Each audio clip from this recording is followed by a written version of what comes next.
Hello, welcome to another lesson, Catholicization and Civil Wars in Ethiopia in the 16th century.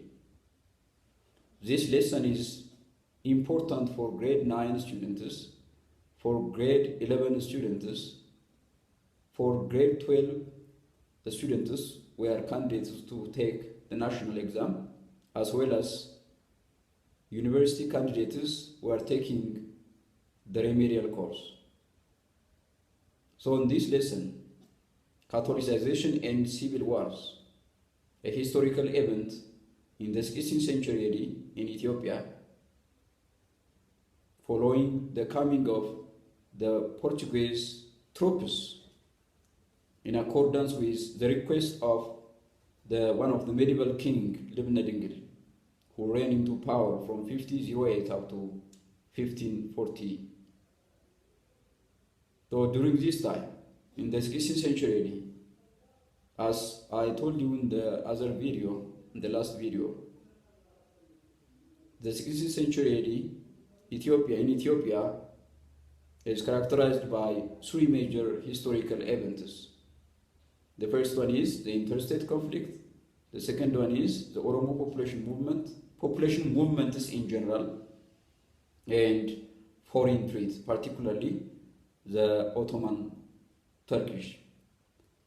So in the interstate conflict in Ethiopia in the 16th century between Christian Highland Kingdom and the Muslim Sultanate Adal, the Christian forces were not able to resist the forces of Adal under Grand Muhammad, or the other name of Grand Muhammad, Imam Ahmed ibn Ibrahim al-Ghazi. So the forces of Dengel defeated at the Battle of Shimeles in 1529. And from that time onwards, Dengel was not able to reinstate his power once again. So his best option was sending letter for the Portuguese government in seeking military assistance in 1535. This letter was sent under the hand of John Bermudez, a Portuguese citizen who was the friend of Dengel during that time. After his defeat, he was in the northern part of Ethiopia, Dengel, and some troops, including John Bermudez, were fugitive in the northern part of Ethiopia, in Tigray. So in 1535, Dengel sent one letter for the Portuguese king, John III, the other letter for the Roman Pope, the Roman Catholic Church Pope, whose name is called Paul III. And this was aimed to request military support, military assistance from this powerful nation, Portugal. But that assistance was arrived after the days of Dengel, and the process of Catholicizing the Ethiopian people was started after the days of Dengel. እንግዲህ በዚህኛው ርዕሳችን ኢትዮጵያን ካቶሊካዊ ለማድረግ የተሞከረ የፖርቹጋላውያን ሚስዮናውያን የፖርቹጋል ሚስዮናውያን በተለይም ደግሞ ጄሱዊትስ የምንላቸው እንዴት የኢትዮጵያን ነገስታት ብሎም ደግሞ የኢትዮጵያን ሕዝብ ካቶሊካዊ ለማድረግ እንዴት እንደሞከሩና የተነሳውን ጦርነት እናያለን። ሶ በዚህኛው ቶፒክ ኢትዮጵያን ካቶሊካዊ ለማድረግ የተሞከረው ሙከራና አለመሳካት፣ የነበረው ግጭት፣ ደም አፋሳሽ ጦርነትና በአጼ ሱኔዝ ዘመን የነበረው ሙከራ እንዴት እንደከሸፈና አጼ ፋሲል እንዴት ወደ ስልጣን እንደመጣ አይተን ትምህርታችንን እናጠናቅቃለን ማለት ነው። እንግዲህ ጆን ቤርሙዴዝ ማለት የልብነ-ድንግል መልእክተኛ ነው። በ1535 እንደ አውሮፓውያን አቆጣጠር ልብነ-ድንግል በግራኝ አህመድ የጦር ኃይል ተሸንፎ በሰሜን ኢትዮጵያ ክፍል የተሽሎከለከ ሳለ አንድ አማራጭ ነበረው። በራሱ አቅም ግራኝ አህመድን ከግዛቱ ማስለቀቅ ስላልቻለ ኃያሏ መንግስት በዛ ጊዜ ከፖርቹጋል መንግስት የጦር ድጋፍ ማግኘት ነበረበት። በዚህ መሰረት ለአንዱን ደብዳቤ ለሮማው ፖፕ ለጳውሎስ ሳልሳዊ እንዲሁም ደግሞ ለፖርቹጋሉ ንጉስ ለዮሐንስ ሶስተኛ ደብዳቤ እንደላከ ታሪክ ይነግረናል። ይህን ደብዳቤ ጆን ቦርሙዴስ አደረሰ። የፖርቹጋሉ ንጉስ ትእዛዝን ለጎዋ ለምትገኝ ጎዋ ማለት ወደ ህንድ በምዕራብ በኩል የምትገኝ የፖርቹጋል ቅኝ ግዛት የነበረች ነች እና ጎዋን ይመራ ከነበረው ጎዋ GOA ጎዋን ይመራ ከነበረው አንድ የፖርቹጋል ቫይስሮይ ትእዛዝ አስተላለፈ ማለት ነው የፖርቹጋሉ ንጉስ። በዚያ ትእዛዝ መሰረት 400 ወታደሮችን በሰሜን ኢትዮጵያ ክፍል ለኢትዮጵያ እንዴት እንዳገዙ ግራኝ አህመድን በመምታት በሌላኛ ቪዲዮ ተምራቸዋል። ስለዚህ ከዚያ ጊዜ ጀምሮ ነው እንግዲህ ኢትዮጵያን ካቶሊካዊ ለማድረግ ሐሳብ ያመጣው አስቀድሞ ጆን ቤርሙዴዝ እንደሆነ ታሪክ ይነግረናል። ይሄም በ1540 ገና ጎዋ የምትባል ቦታ ላይ በክርስቶፎር ደጋማ የሚመራ 400 የጦር ኃይልን ይዞ እየመጣ ሳለ ነው ዜናውን የሰማው ልብነ ድንግል መሞቱ። ከዚያ አንድ ሴራን አቀናበረ ይዘው ጆን ቤርሙዴዝ ልብነ ድንግል 1/4 የሚሆነውን ነው 1/3 የሚሆነውን የኢትዮጵያን ሕዝብ ካቶሊካዊ ታደርጋለህ፣ የመጀመሪያው ፓትሪያርክ ትሆናለህ የሚል ቃል እንደገባለት አስመስሎ ከልብነ ድንግል በኋላ የነገሰውን ንጉስ ገላውዲዮስ የልጁን የልብነ ድንግል ልጅ ገላውዲዮስን ለማሳመን ሐሳብ እንደነበረው ታሪክ ይነግረናል። ነገር ግን ልብነ ድንግል በትክክልም ያንን አግሪመንት የካቶሊክ ለማድረግ እንደተስማማ የሚናገር መረጃ የለም። በደብዳቤውም ያንን እንዳልጠቀሰ ታሪክ ይናገራል። ስለዚህ በራሱ የፈጠረው እንደሆነ የፖርቹጋል መንግስትም የተገነዘበ ነበር ማለት ነው። የኢትዮጵያ መንግስት በጊዜው ገላውዲዮስም ያንን ሐሳቡን ሊቀበለው እንዳልቻለ ማየት ይቻላል ማለት ነው። ስለዚህ ከልብነ ድንግል ሞት በኋላ ወደ ንግስና የመጣው ልጁ ገላውዲዮስ ነው። 400 ወታደሮችን ከ2-3 ጦር ሜዳዎች በኋላ ባትል ኦፍ አጋሜ፣ ባትል ኦፍ ሳሃርቲ፣ ባትል ኦፍ ዋፍላ በኋላ ከገላውዲዮስ ጋር ተገናኝተው ነው እንግዲህ ወይና ደጋ የጦር ሜዳ ላይ በ1543 ግራኝ አህመድን ድል ያደረጉት። እንግዲህ ከዚህ ጊዜ በኋላ ገላውዲዮስን መወትወት ጀመረ። ይሰው ጆን ቤርሙዴዝ የአባትህን ቃል ማክበር አለብህ ማለት ጀመረ። ሶ ጆን ቤርሙዴዝ insisted Gelawdewos to start to preach Catholicism and to become the first patriarch of those Catholic followers in Ethiopia. But Gelawdewos was not in a position to accept his demand, his claim, because it was a groundless claim that his father Dengel was not, he did not pledge the promise to do this kind of claimed issues. አባቱ ያንን ቃል እንደገባለት የሚያሳይ መረጃ ስላልነበረ እንዳልገባለት በመረዳት ጆን ቤርሙዴዝ የፈለገውን ሊያደርግ አልተፈቀደለትም ማለት ነው። እንግዲህ በዚህ የተነሳ ጆን ቤርሙዴዝ የሮማ ፖፕም የካቶሊካዊ የፖርቹጋል መንግስትም እንደዚሁ ስላልፈቀደለት ከዛ በኋላ ወደ ደብራዋ ሄዶ በዚያው ጡረታ እንደወጣ ይወዝ ሪታይርድ ደብራዋ ይላል በ1550ዎቹ አካባቢ በ1553 አካባቢ። እንግዲህ ከዛ በኋላ እነዚህ ወታደሮች ከሞት የተረፉት ጥቂት የፖርቹጋል ወታደሮች ወደ ሀገራቸው ሳይመለሱ በዚሁ በክርስቲያኑ መንግስት ግዛት ውስጥ እንዲቆዩ ተደርገው ነበር። permanently they were agreed to stay in Ethiopia. The Portuguese soldiers agreed for Gelawdewos to stay here in the Christian Empire for the purpose of assisting Gelawdewos against the other forces against him. These were the Oromo population movement and the force of Adar was not completely seized.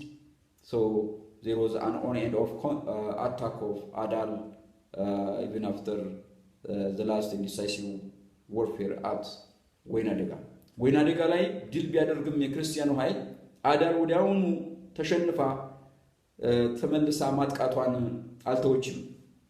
ምንም እንኳን ድል ማድረግ ባይቻልም ከግራኛ አመድ በኋላ የነበረው የአዳል መሪ ኢሚር ኑር ሙጃሂድ የክርስቲያኑን መንግስት አንዳንዴ ብቅ ያለ ማጥቃቱ አልቀረም እና እነዚህን ወታደሮች ወደ ሀገራቸው መላክ አልፈለገም ገላውዲዮስ ማለት ነው አጼ ገላውዲዮስ እነዚህ ፖርቹጋል ወታደሮች ካቶሊካዊ ናቸው ኢትዮጵያ ውስጥ መቆየት ነበረባቸው ተስማሙ ፐርማነንትሊ ኢትዮጵያ ውስጥ እንዲቆዩ ካቶሊካዊ እንደመሆናቸው መጠን ለሃይማኖታቸው ፕራክቲስ ያደርጉ ዘንድ የሃይማኖት አባት ካቶሊካዊ ስላልነበረ ከፖርቹጋል ሀገር በከሮም ማለት ነው ወይ ከፖርቹጋል መንግስት አማካኝነት ከሮም ከተማ አገልጋዮች የሃይማኖት አገልጋዮች ካቶሊካውያን ቄሳ ውስጥ ለነዚህ ወታደሮች እንዲመጡ ጥያቄ ጠየቀ ይላል በደብዳቤው But the Portuguese king misunderstood this letter of Gelawdewos የላከው ደብዳቤ ኢትዮጵያውያን ካቶሊካዊ ለማድረግ አስብ ያለውና የካቶሊክ ቀሳውስቱ ካህናት ላኩልኝ ያለ መሰለውና ወይም ደግሞ እንደዚያ ብሎ በማሰብ ኢትዮጵያን ካቶሊካዊ ለማድረግ ይፋዊ ሙከራ የተደረገው ከገላውዲዮስ ደብዳቤ በኋላ ነው ማለት ነው። እነዚህ ወታደሮች አገልጋይ የሚያገለግሉ የሃይማኖት አባቶች እንዲላኩ በጠየቀው መሰረት ነው እንግዲህ ነገሩን አዙረው ኢትዮጵያን ካቶሊካዊ ለማድረግ እንደታሰበ በማድረግ ካቶሊካዊ ፓትሪያርክና ቢሾፕስ ወይም ደግሞ ጳጳሳትን ወደ ኢትዮጵያ ሁለት ጳጳሳትን ለማምጣት እቅድ የታቀደው ማለት ነው። የመጀመሪያው ሚስዮን ወይም ደግሞ ጄሱዊት ከሚባሉት መካከል ወደ ኢትዮጵያ የመጣው ሮድሪጌዝ የሚባል ሰው ነው ማለት ነው። ሮድሪጌዝ እንግዲህ ጄሱዊትስ እነማን እንደሆኑ በ11ኛ ክፍል ዩኒት 6 ወይም በ9ኛ ክፍል ትምህርታችሁ ዩኒት 4 ላይ እንደተማራችሁ ተስፋ አደርጋለሁ። ምክንያቱም እነዚህ ጄሱዊትስ ወይም በሌላ አጠራር ሶሳይቲ ኦፍ ጂሰስ or the missionaries, Catholic missionaries, were organized in the middle of the 16th century, around 1540. በ1540 አካባቢ ነው የተመሰረቱት። መስራቹም ኢግኔሺየስ ሎዮላ የሚባል ስፔናዊ ነው። እንግዲህ ካቶሊክ ሚሽነሪስ ወይም ጄሱዊትስ ይባላሉ። እንግዲህ ስማቸው ጄሱዊትስ ወይም ኢየሱሳውያን ይባላሉ፣ ወይም ደግሞ ሚሽነሪስ ካቶሊክ ሚሽነሪስ ይባላሉ፣ ወይም ደግሞ ሶሳይቲ ኦፍ ጂሰስ ተብለው ይታወቃሉ። እንግዲህ እነዚህ አደረጃጀቶች ሪሊጂየስ ኦርደርስ ከምንላቸው መካከል አንዱ አደረጃጀት ነው። in the counter reformation እንግዲህ counter reformation የፈጠራቸው ናቸው ማለት ነው። who were Jesuits were one of the organization or religious order in the course of the counter reformation instituted by the Spanish Ignatius Loyola, and the major aim of this organization or Society of Jesus was to stop the expansion of Protestantism and expanding the Catholic doctrines all over the world. And they also opened different schools, disciplined schools in different parts of our world. Particularly they were active in Africa, in America, particularly in Latin America, and some part of Asia. And their headquarters was in Rome. Rome ላይ መቀመጫውን ያደረገ አደረጃጀት ነው ማለት ነው ጄሱዊትስ የምንለው። የካቶሊክ ሃይማኖትን በመላው ዓለም መስበክ፣ ፕሮቴስታንቲዝም የበለጠ እንዳይስፋፋ ማድረግ፣ እንዲሁም ደግሞ የካቶሊዝም አስተሳሰብ ዶግማና ቀኖና በማስተማር ሰፊ ስራ ይሰሩ የነበሩ ናቸው እነዚህ ጄሱይትስ የምንላቸው።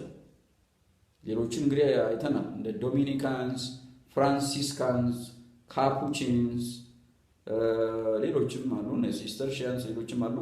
እና እነዚህ ምንድነው ዓላማቸው? ካቶሊክን ማጠንከር ማስፋት ነው። በተለይም በፍልስፍና በቲዮሎጂ ዘርፍ በሰፊው የሚሰሩ ናቸው ማለት ነው Jesuits.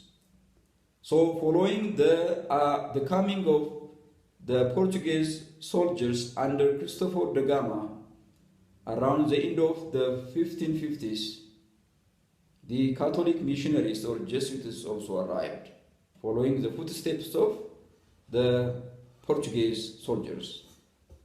የፖርቹጋል ወታደሮችን ፈለግ እነሱን እግር ተከትለው የመጡ የሃይማኖት ሰባኪያን ናቸው ማለት ነው ጄሱይትስ የምንላቸው። ከነሱ መካከል ለመጀመሪያ ጊዜ ወደ ኢትዮጵያ የገባውና ስራውን የጀመረው ቀደም እንዳልኳችሁ ሮድሪጌዝ የሚባል ሰው ነው። ሮድሪጌዝ በ1555 አካባቢ ወደ ኢትዮጵያ ገባ ይላል። በካቶሊክ ቤተክርስቲያን በይፋ ወደ ኢትዮጵያ የገባ የመጀመሪያው ሰባኪ ኢትዮጵያን ካቶሊካዊ ለማድረግ በማሰብ የገባው ጄሱይት ሮድሪጌዝ ነው ማለት ነው። ሮድሪጌዝ he was the first Catholic Jesuit or the Jesuit to enter in Ethiopia. እዛ ቀጥታ ማን ነው የሚያገኘው ማለት ነው? አጼ ገላውዲዮስ። አጼ ገላውዲዮስን ምንድነው ያለው? አንዳንድ ነገሮችን መተቸት ጀመረ። እንግዲህ በክርስትና ሃይማኖት ሶስት ዋና ዴኖሚኔሽንስ እንዳሉ በሌላኛ ትምህርታችን አይተናል። ኦርቶዶክስ፣ ካቶሊሲዝም እና ፕሮቴስታንቲዝም ማለት ነው። ስለዚህ በዚያ ጊዜ በኢትዮጵያ በሰፊው የነበረው የኦርቶዶክስ አማኝ ህዝብ ነው። የተወሰነ መልኩ ደግሞ የእስልምና አማኞችም በኢትዮጵያ ያሉ የነበሩ ናቸው። የካቶሊክ ሃይማኖት በይፋ ወደ ኢትዮጵያ መግባት የጀመረው ግን በዚሁ በ16ኛው ክፍለ ዘመን አጋማሽ በኋላ በዚህ ሰውዬ መምጣት ይጀምራል ማለት ነው። ሮድሪጌዝ ከነዚህ ከተቻቸው ነገሮች መካከል የኢትዮጵያ ኦርቶዶክስ ተዋሕዶ ቤተክርስቲያን ማድረግ የሌለባት ምዕመናን ማድረግ የሌለባቸው ብሎ የተቻቸው አንዳንድ ነገሮች አሉ። ሮድሪጌዝ tried to criticize some issues in the Orthodox Christian church. For instance, circumcision,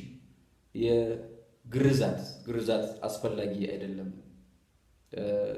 የሚል እንግዲህ አብዛኛው የኢትዮጵያ ማህበረሰብ በጥንት ጊዜ ጀምሮ የአይሁድን እምነት ኢትዮጵያ ከተቀበሉ ሀገራት መካከል ቀዳሚዋ እንደመሆኗ መጠን ከኢየሩሳሌም ቀጥሎ የኢትዮጵያ የአይሁድን እምነት በመቀበል ቀዳሚ እንደመሆኗ መጠን ያ በአብዛኛው የኢትዮጵያ ኦርቶዶክሳውያን ባህላቸው ከአይሁድ ሃይማኖት ጋር የሚያያዝ ነው ማለት ነው።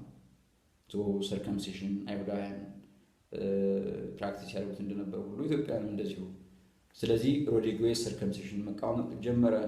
ፉድ ታቡ የሚባል ነገር የለም፣ ሁሉም የተቀደሰ ነው ማለት ጀመረ። የአሳማ ስጋ ቢበላ ችግር የለውም አይነት ነገር ማለት ነው። ኢትዮጵያን ደግሞ ሸሆናቸው ክፍት ያልሆኑ እንስሳትን በአየር ላይ ከሚበሩትም እንደዚሁ ክንፍ ካላቸው መርጠው ነው የሚመገቡት። in accordance with the liturgy written in accordance with the teachings of the Bible which are written in the book of Genesis. በዘፍጥረት መጽሐፍ ላይ በሰፊው ተዘርዝሯል። ሰዎች መብላት ያለባቸው ከእንስሳት ከባህር ውስጥ ካሉ ፍጥረታት ምድር ላይ ካሉ በክንፍ ካላቸው የትኛውን ይመገብ የሚለው ላይ በግልጽ አስቀምጦታል። እና ሸሆናቸው ክፍት ያልሆኑ እንስሳትን ክርስቲያኖች አይመገቡም። ኢትዮጵያ ክርስቲያኖች እንዲሁ ያገኙትን ሁሉ አይመገቡም። ክርስቲያኖች ኢትዮጵያውያን ማለት ነው in general not only Christians ኢትዮጵያውያን የተገኘው ሁሉ የሚመገቡ ይመርጣሉ ማለት ነው። ስለዚህ አንዱ ምንድነው ፉድ ታቡ አስወግዱ የሚል አስተምሮ ነው። ሌላው ትችቱ ማለት ነው ሮድሪጌዝ። ሌላው ፋስቲንግ the fasting Friday and Wednesday. Robin na Arbin, Christian Chomalu, him asfella yadel bro netakabomo, and the observance of Saturdays as heresies. Agree? As Sabbath, Kadamina Wooden, Christian Jacobral, Orthodox in Macber, Betelejim Degmo Saturday in the Sabbath, in the Sunbet, Macber, as Felgimbro, Tak our man marathon. Nazim, touch it marathon. But Gelawdewos was not in a position to accept these criticisms. He rejected his criticisms. Immediately አልተቀበለው ማለት ነው Gelawdewos. So Gelawdewos ካልተቀበለው እሱም ተስፋ ቆርጦ መሄዱ አልቀረም። ከዚያ ከሱ በኋላ ደግሞ ሁለተኛ የመጣ ሚስዮን አለ from among the Jesuits. እሱም አንድሬ ዲኦቪዲዮ ይባላል። አንድሬ ዲኦቪዲዮ በ1557 ከገላውዲዮስ ጋር ተገናኘ ይላል። በ1557 እሱም እንደዚያው ኢትዮጵያን ካቶሊካዊ ማድረግ ዘመቻ አስቀድሞ ከነገስታት መሆን እንዳለበት ስለሚያስቡ መጀመሪያ ንጉሱን ካቶሊካዊ ማድረግ ነበረባቸው። Gelawdewos was a fanatic Christian. He was not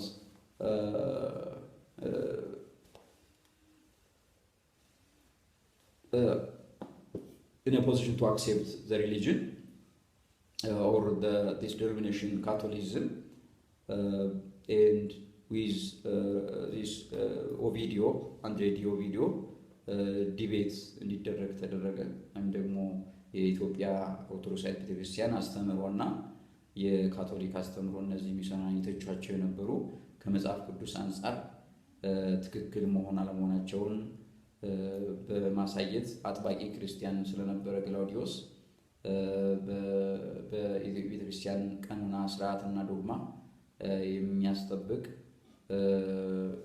አንድ መጽሐፍን እንደጻፈ ይናገራል። ይሄ መጽሐፍ the confession of Gelawdewos ተብሎ ይታወቃል። እንግዲህ በአንድሬ ዲኦቪዲዮ ዘመን እሱን ለማሳመን ያደረገውና የኢትዮጵያን ካቶሊክ ኦርቶዶክስ ቤተክርስቲያን ለመጠበቅ ታሳቢ ያደረገ መጽሐፍ ነው ማለት ነው። The confessions of Gelawdewos for the purpose of defending the Ethiopian canon, the church liturgy, and the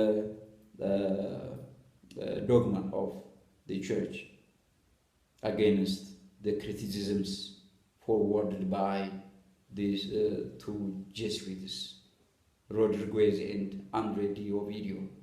በሁለቱ ባነሱት ትችት ላይ ሰፊ የሆነ ማብራሪያን ትክክል እንደሆነ የአፄ Gelawdewos እና የኢትዮጵያ ክርስቲያኖች የሚያደርጉት እነዚህ ሚስዮናውያን ካነሱት ጥያቄ አንፃር ትክክል እንደሆነ የጠየቁት ጥያቄ እነዚህ የተቹት ትችት አግባብ የሆነ ትችት እንዳልሆነ ያሳየበት ጽሑፍ ነው ማለት ነው። Confessions of Gelawdewos። ከዚህ ጊዜ በኋላ አሁን እነዚህ ሚስዮናውያን አልተሳካላቸውም። እርምጃ መውሰድ ነበረበት። በተለይ አንድሬ ዲኦቪዲዮ ወታደሮቹ ከGelawdewos ጋር እንዳይዋጉ ለየበት ይላል።